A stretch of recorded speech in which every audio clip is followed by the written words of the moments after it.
Monsieur, la parole est maintenant à Monsieur Alain Touré pour le groupe RRDP.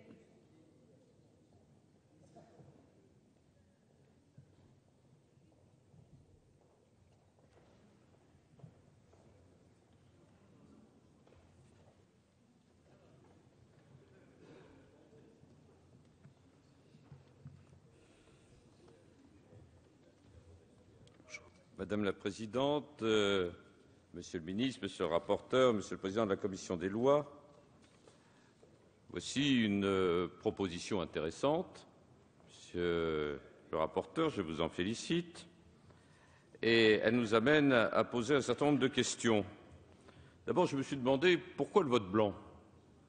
Parce que le blanc, c'est quand même quelque chose d'un peu spécial. C'est la couleur de la monarchie. Vous qui êtes député de Bretagne, c'est la couleur de tous ceux qui sont opposés à la République. C'est la couleur de la neutralité, la Suisse. C'est la couleur du cessez-le-feu. Mais c'est également l'une des trois couleurs du drapeau français. Et puis, il est vrai que les lettres de noblesse de ce vote blanc sont arrivées en 1969.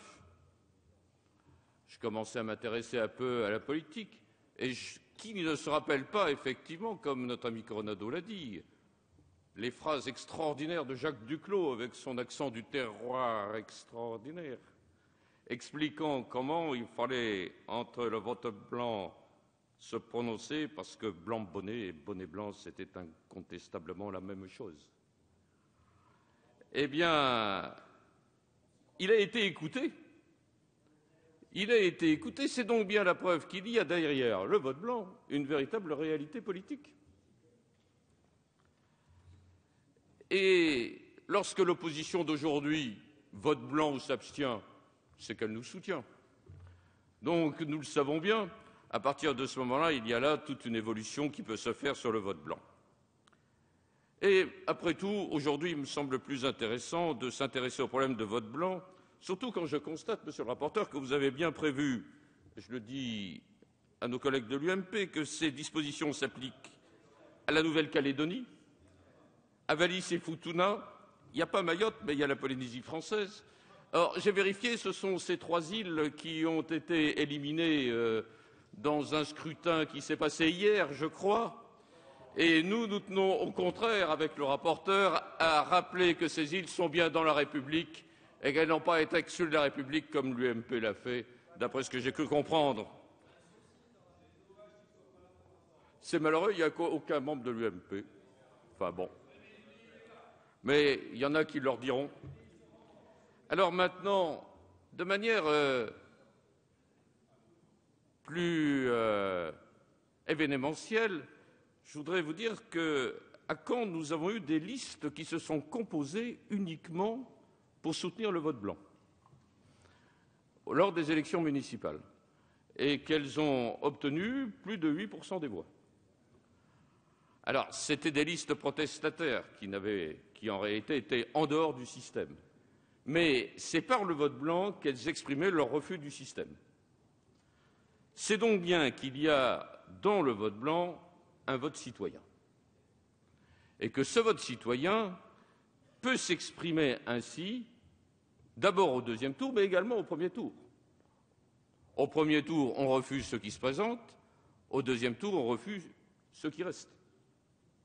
Donc, à mon avis, à ce niveau-là, il y a incontestablement quelque chose de très positif, Monsieur le rapporteur, dans ce que vous avez proposé. L'histoire retiendra qu'après 50 échecs, ça sera vous, avec l'appui, il faut bien le dire, de Monsieur le Président de la Commission. Donc, tous les deux, vous allez porter, avec notre ami Vidalis, le fait que cette modification de l'article 65 du Code électoral marquera, je le pense, pour les décennies qui viennent. Et en ce sens, nous participons à quelque chose d'important. Alors, quels sont les votes blancs? Fallait-il ajouter les enveloppes sans bulletin? Une question qui se pose et j'y suis totalement favorable. Nous nous en sommes bien rendus compte lors des réunions de la Commission des lois.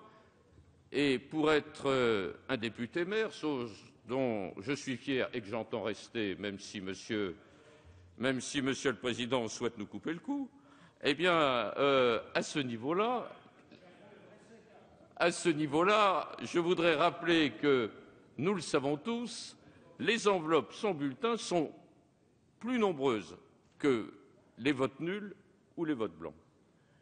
Et que, bien souvent, elles dépassent les 3/4 de l'ensemble des bulletins non exprimés. Eh bien, à ce niveau-là, il me semble indispensable, et je rejoins la proposition de M. Coronado, mais également ce qui a pu être fait lors de la commission des lois, je rejoins cette proposition qui me semble être très intéressante. Pour autant, est-ce que dans les votes exprimés, il fallait aller plus loin, monsieur le rapporteur, que le consensus qui est en train de s'établir? Très franchement, je ne le crois pas, je vous le dis. Et l'argument qui a été présenté avec beaucoup de sagesse par Monsieur le ministre en ce qui concerne le problème des 5% a retenu mon attention. Car si on prend en compte, en termes d'exprimer les votes blancs, ça rend beaucoup plus difficile d'atteindre cette limite des 5%. Et à partir de ce moment-là, bien sûr, et pour les problèmes de fusion de liste, c'est également. Donc, cela irait contre les intérêts de tous ceux qui représentent les partis minoritaires et de tous ceux qui représentent les opinions minoritaires. C'est déjà tellement difficile.